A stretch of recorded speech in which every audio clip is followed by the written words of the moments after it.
मुरली है दिनांक 2/6/2016 की जून पर्व की है।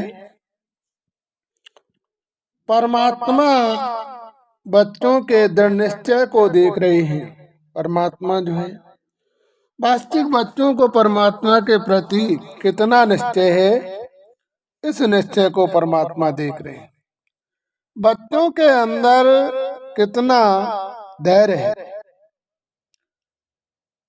और बच्चे अपने कर्तव्य में कितना दृढ़ विश्वास रखते हैं। परमात्मा कहते हैं बच्चे अपने कर्तव्य में कितना दृढ़ विश्वास रखते हैं। दृढ़ता बच्चों को अपनी मंजिल तक पहुंचाती है। परमात्मा कहते हैं जो दृढ़ता है वो बच्चों को अपनी मंजिल तक पहुंचाती है। बच्चे अपनी दृढ़ता के साथ कर्तव्य नहीं कर पाते। परमात्मा कहते दृढ़ता के साथ बच्चे कर्तव्य नहीं कर पाते, तब बच्चों को अपनी पूर्व सफलता प्राप्त करना मुश्किल होता है। जो पूर्व सफलता है उसे प्राप्त करना मुश्किल होता है।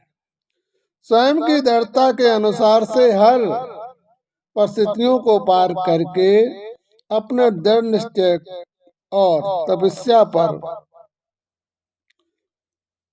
तपस्या पर लापरवाही करके अपने लक्ष्य से गिरते हैं। परमात्मा कहते हैं जब लापरवाही करते हैं वही बच्चों के जीवन में गिरने का कारण होता है, वही बच्चों के जीवन में दुखों का आने का कारण होता है। परमात्मा सदा बच्चों को लक्ष्य देते हैं, तुम्हें लक्ष्य देते हैं कि तुम्हें क्या बनना है, या तुम्हें देवता बनना है, या तुम्हें अपने जीवन में सिर्फ सुखों को ही प्राप्त करना है। यदि देवता बनना है तो दैवी गुणों को धारण करना पड़ेगा। सिर्फ स्वार्थ की व्यवस्था से तुम्हें कोई सहायता लेनी है तो परमात्मा की याद करने से मनुष्य की सहायता हो जाएगी। लेकिन यदि जीवन के दुखों को निवारण करना है तो अपने नियमों का पालन करना पड़ेगा कि हमें भोजन सात्विक होना चाहिए। भोजन हम करें तो नहा धो के करें, कायदे से परमात्मा की को भोजन ग्रहण करवा के तब भोजन को खाएं। ऐसी व्यवस्था का यदि तुमने परिवर्तन किया और उस परमात्मा की ज्योति में लीन रहने का संकल्प ले लिया तो तुम्हारे जीवन के दुखों को दूर होना प्रारंभ होगा। जैसे कि बात और उठती, लोग कहते हैं भगवान को याद करते हैं, पूर्व जन्म के संस्कार हैं, उस कारण दुखों का आना प्रारंभ हो जाता है। तो मनुष्य परमात्मा को याद भी तो करता है। पूर्व जन्म के संस्कारों से मुक्त करने के लिए यदि तुम परमात्मा को याद करते हो, अपने पूर्व संस्कारों को बदलने के लिए तुम परमात्मा को याद करते हो तो तुम्हारे पूर्व संस्कार बदले। यदि तुम वर्तमान में सिर्फ सहायता चाहते हो तो तुम्हारी सहायता में ही तपस्या काम आएगी। अब ये तुम पर निर्भर करता है कि तुम वर्तमान और भविष्य दोनों को संभालना चाहते हो तो वर्तमान में भी आपकी स्थितियां परिवर्तन होगी और भविष्य भी अच्छा होगा। उसके लिए कम से कम तुम्हें 2 घंटे की साधना करना अनिवार्य होगा, चाहे दिन में 4 बार भी करें। जब तक तुम ऐसा नहीं करोगे तब तक अपने दुखों से दूर नहीं हो सकते, और वो भी सच्चे मन से, अंदर की लगाव से, अंदर की आत्मदर्पण द्वारा। जब उस परमात्मा को याद करोगे तब परमात्मा तुम्हारी सुनेगा। जब तक आत्मदर्पण द्वारा नहीं करोगे तब तक परमात्मा आपकी नहीं सुनेगा। लेकिन लक्ष्य के अनुसार से कर्तव्य बच्चों को करना पड़ता है। जैसा तुम लक्ष्य लोगे वैसा ही कर्तव्य होगा। परमात्मा कहते हैं कि तुम्हें कुछ पाना है तो तुम्हें उसी अनुसार से अपने जीवन की व्यवस्थाएं बदलनी पड़ेगी। यदि हम नहीं बदलेंगे तो नहीं होगा। जैसे बच्चा यदि गणित पढ़ेगा तो गणित का अध्ययन होगा, यदि अंग्रेजी पढ़ेगा तो अंग्रेजी का होगा, संस्कृत पढ़ेगा तो संस्कृत का होगा। इसी प्रकार से जीवन में तुम्हें अपने भविष्य को बदलना होगा तो भविष्य के अनुसार से साधना करनी होगी। तुम्हें अपने पिछले जीवन के संस्कारों का परिवर्तन करना होगा तो तुम्हें उस अनुसार से अपना परिवर्तन करना पड़ेगा। और यदि तुम्हें अपने भविष्य वर्तमान सभी को बदलना है तो नियमों का भी सही पालन करना पड़ेगा, मर्यादाएं भी सही करनी पड़ेंगी और भगवान की साधना भी समय पे करनी पड़ेगी, तो तुम्हें अपने जीवन का सुख प्राप्त होगा। तो विचार करो तुम किस तरीके से भगवान को याद करते हो, किस स्वार्थ के लिए याद करते हो, किन व्यवस्थाओं को जानना चाहते हो, किन व्यवस्थाओं से मुक्त होना चाहते हो, उसी अनुसार से करना पड़ेगा। और वो भी परमात्मा को जब याद करोगे उस समय तुम्हें किसी की याद ना हो, उस परमात्मा के ध्यान में लीन होगे, तभी परमात्मा तुम्हारी मदद करेगा। और जब तक ऐसा नहीं करोगे तब तक परमात्मा आपकी मदद नहीं करेगा। तो विचार करो, आज मनुष्य परमात्मा को सिर्फ अगरबत्ती लगा के खुश करना चाहता है, बताओ ऐसे कैसे हो जाएगा? अभी तुम्हारे सामने सिर्फ पानी रख दिया जाए, तुम्हारा पेट थोड़ी बढ़ जाएगा, पानी भी रखना पड़ेगा, भोजन भी रखना पड़ेगा, सब्जी रखनी पड़ेगी। जब सारी व्यवस्था करोगे तभी तुम्हारे जीवन में आपके पेट की भूख समाप्त होती। इसी प्रकार से हमें अपने जीवन में अपने संस्कारों को परिवर्तन करने के लिए हमें नशीले पदार्थों पर भी रोक लगानी होगी। हमें जो है परमात्मा की याद में भोजन भी खाना होगा और नहा धो के ही भगवान की याद करना चाहिए। जब हम पेट साफ करने जाए तो नहा धो के ही भगवान की याद कर पाओगे। तो जब तुम ऐसे अपने नियमों पर कसौटी से उतरोगे और भगवान को भोग लगा के खाओगे, तभी भगवान तुम्हारी सुनेगा और तभी परिस्थितियों से दूर होगे। ये अगरबत्ती व यात्रा करने से या कथा भागवत सुनने से नहीं होगा। जब तक तुम्हारा परिवर्तन नहीं होगा तब तक तुम्हारे जीवन का बदलाव हो नहीं सकता। कभी भी बगैर कर्तव्य से फल किसी को प्राप्त नहीं होता है। लक्ष्य की ही अनुसार लक्षणों को भी बनना पड़ता। परमात्मा कहता जैसा लक्ष्य लोगे वैसे लक्षणों को भी बनाना पड़ेगा, लक्षणों तक पहुंचना पड़ेगा। लक्ष्य लेने वाला प्राणी किसी के अधीन नहीं। परमात्मा के जो लक्ष्य लेते वो किसी का अधीन नहीं होते। व्यवस्थाएं का सेवक नहीं होता है, व्यवस्थाएं स्वयं बनाता है, बल्कि व्यवस्थाओं का सेवक नहीं होता है। यही उसके हार का कारण होता है। सदा मनुष्य को कोई लक्ष्य लेने से पहले अपने लक्षण और अपने कर्तव्य पर मनुष्य कभी भी वाणी से विजय प्राप्त नहीं करता है। लक्षणों में भी किसी के अधीन और परिश्रम में कभी थकना नहीं। माना अलवेलापन भी नहीं लाना है। अपने नियम मर्यादा में अलवेलापन लाओगे तभी तुम्हारे सामने तो और समस्याएं आएंगी। जब तक अलवेलापन को दूर नहीं करोगे तब तक तुम अपनी समस्याओं से दूर नहीं हो पाओगे।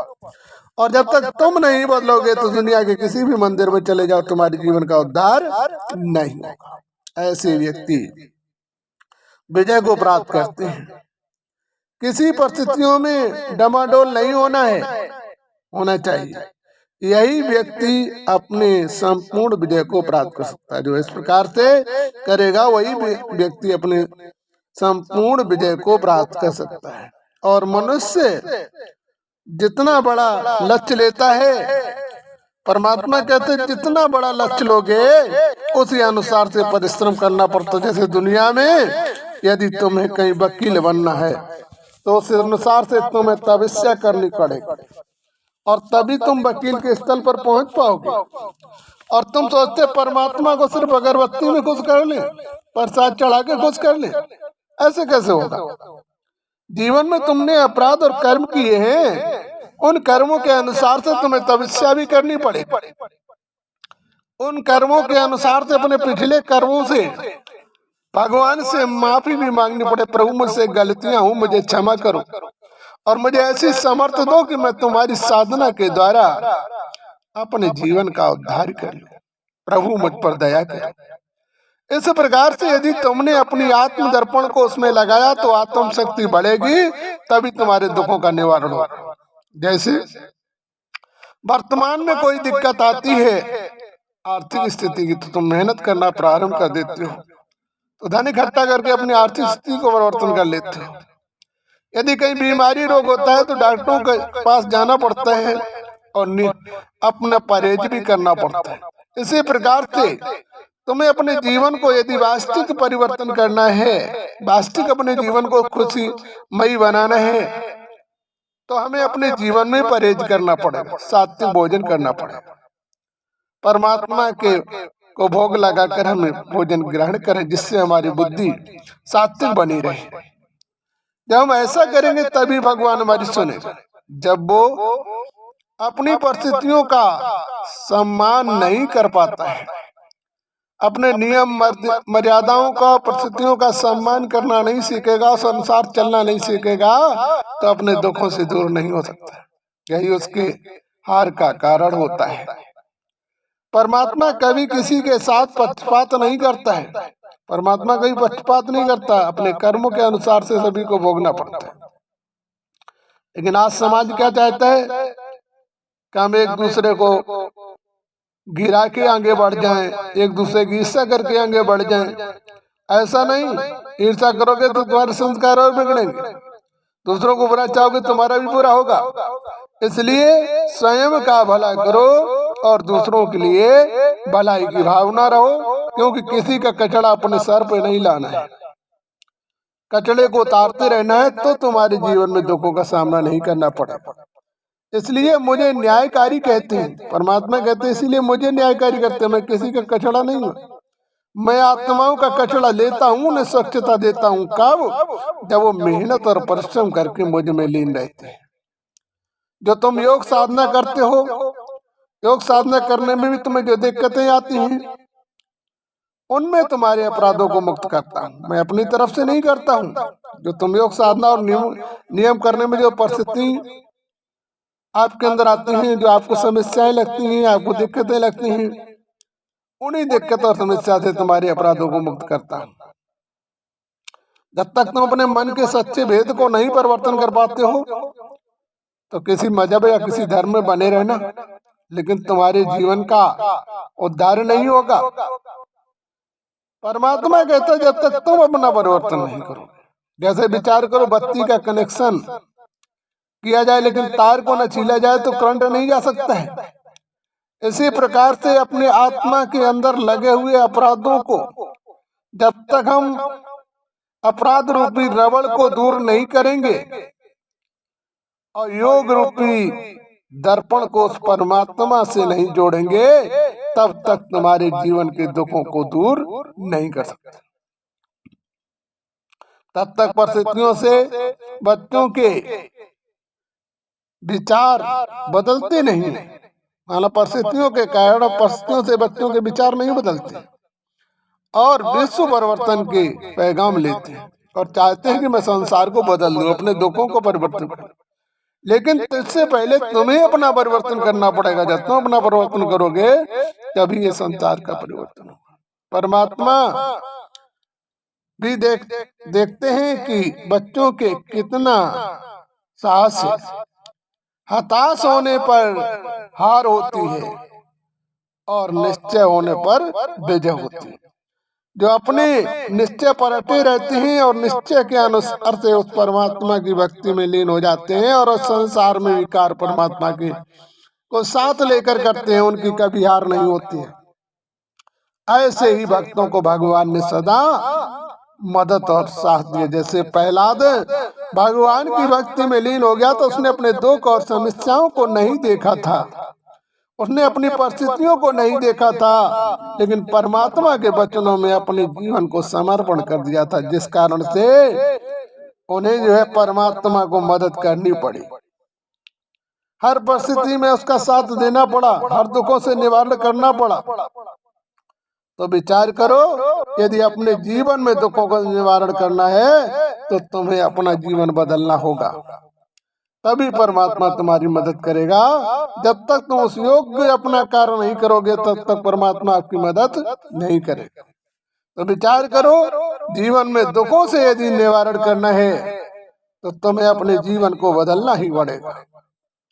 दूसरों को देखोगे तो गड्ढे में जाओगे, अपने आप को देखोगे तो अपने को योग्य बनोगे। तो इसलिए अपनी योग्यता को बढ़ाना है, बल्कि गंदगी को नहीं इकट्ठा करना है।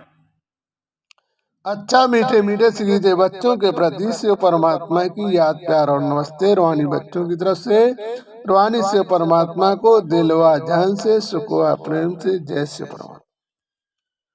तो वास्तविक और कोई अधिक जानकारी आपको हमारे संस्थान के द्वारा प्राप्त करनी है तो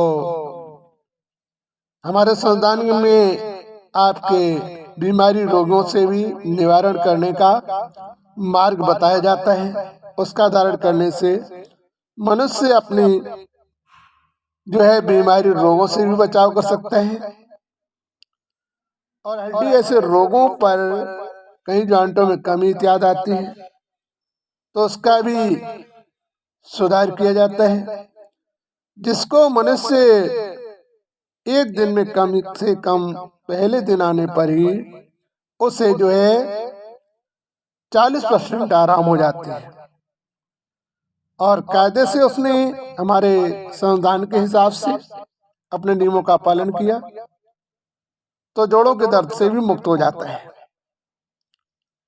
तो इस सारी जानकारी यदि प्राप्त करनी है तो परमपिता परमात्मा शिव विद्यालय शिवधाम पाली रोड वर्तना इटावा जिला में स्थापित है। ये उत्तर प्रदेश में पड़ता है और फोन से जानकारी करनी है तो 9719522987 9719522987 पर आप संपर्क करके अपनी परिस्थिति और दिक्कतों को दर्शा सकते हैं। उसका मार्गदर्शन भी बताया जाता है। इसका समय है सुबह 6 बजे से 7 बजे, संध्या काल रात्रि 9 बजे से 10 बजे तक। इस समय आप फोन से अपनी आर्थिक परेशानियों के बारे में बता सकते हैं। उसके निवारण के लिए आप जो है जानकारी कर सकते हैं। अच्छा, जय श्री परमात्मा।